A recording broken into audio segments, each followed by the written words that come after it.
सुरगाण्याहून नाशिककडे जाणारी बस पेटली, मोठी जीवितहानी टळली। सुरगाण्याहून नाशिककडे जाणारी राज्य परिवहन मंडळाच्या बसने उंड बोहड बोरीपाडा फाटा येथे अचानक पेट घेतला। घटना चालकाच्या वेळीत लक्षात आल्याने मोठी दुर्घटना टळली।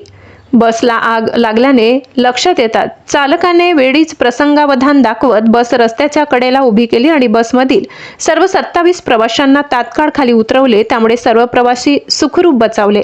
दरम्यान आगीची तीव्रता वाढू नये म्हणून परिसरातील नागरिकांनी मदत कार्य सुरू केले।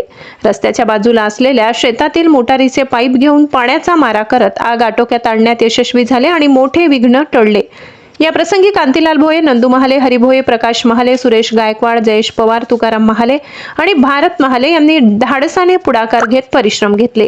त्यांच्या तत्परतेमुळे संभाव्य मोठी दुर्घटना टळल्याची भावना नागरिकांमध्ये व्यक्त होत आहे। या घटनेचे नेमके कारण समजू शकले नाही। पुढील तपास सुरू आहे। गिरणा वार्ता न्यूजसाठी संपादक गणेश पवार, कळवण।